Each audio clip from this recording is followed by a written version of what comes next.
This is not just a review. In fact, this isn't even a video. This is a story about a browser company called The Browser Company who set out to create the perfect web browser. And while they did succeed, there is a huge problem. This is why I can't switch to the Arc browser.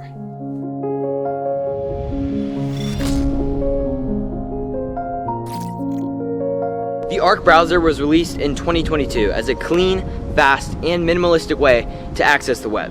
And of course, around this time, AI was starting to take over everything. So Arc took advantage of this opportunity to introduce a bunch of AI features into their mobile app.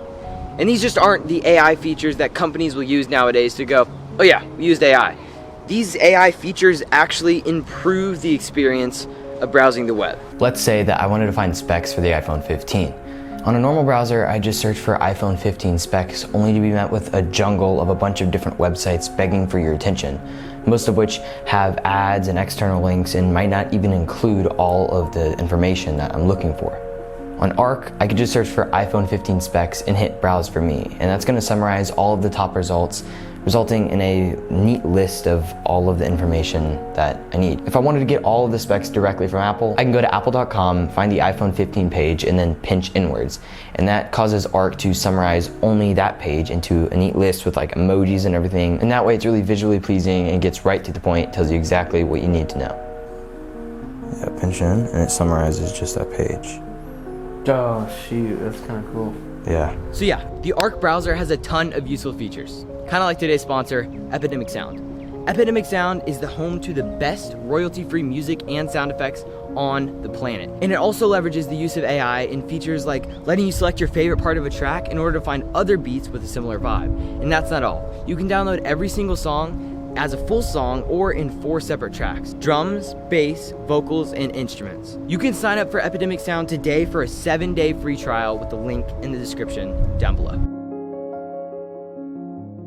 So yes, these are some actual helpful implementations of AI, not just gimmicks. But that's not all. The design of this app is insane. If I'm being honest, this is the best design in any mobile app that I have ever used. I absolutely love the glass morphism effect on the windows in the app, especially on the search popover. Also, the tab view is designed to look and function exactly like the iOS app switcher, meaning you can scroll through them side to side and then swipe up on a tab to archive it.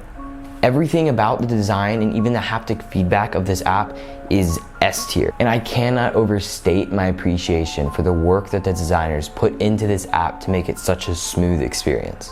So overall, this browser is functional, fast, beautiful, and I fully believe that this is one of, if not the best browser ever made. However, I'm not gonna switch to it. I actually can't, and probably not for a long time either. And no, it's not because the desktop version of the Arc browser has a completely different set of AI tools that are inconsistent with the superior iPhone app. And it's not because the iPad version of the Arc browser is just a squashed down version of the iPhone app that doesn't even really work. Those things can be fixed. The real reason that I refuse to go all in and use Arc as my main browser is because of another browser, Safari. Actually, no, scratch that. It's because of the entire Apple ecosystem. Apple uses Safari as such a crucial part of the iOS experience that there are some features that Arc just can't replicate.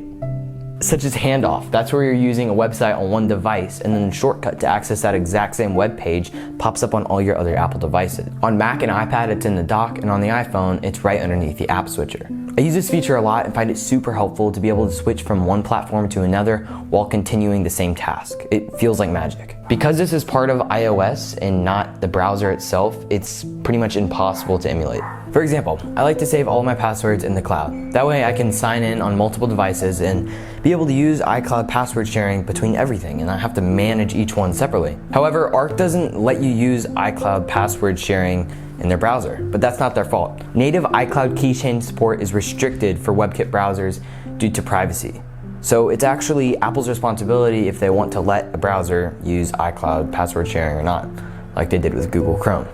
Arc does let you import your iCloud passwords as a CSV file, but then they're stored locally on the device, which means they don't sync with anything else. That means if you use Arc on another device, then none of your passwords are shared. I don't want to have to deal with managing 3 different password banks simultaneously. That's a hassle. Not having passwords being stored in the cloud basically means that cross-platform password sharing just isn't a thing in the Arc browser, like it is for basically every other browser. So for me, not having passwords stored in the cloud or having any kind of autofill is kind of a deal breaker. It's a shame that such a majestically designed and developed app can be doomed by the very audience that it searches for. But hey, this is life. All right, everyone, thank you so much for watching. If you enjoyed this video, then be sure to leave a like or maybe even subscribe. And if you did enjoy this video, then you'll probably like this one. It's about how I think our lives will be in the year 2029.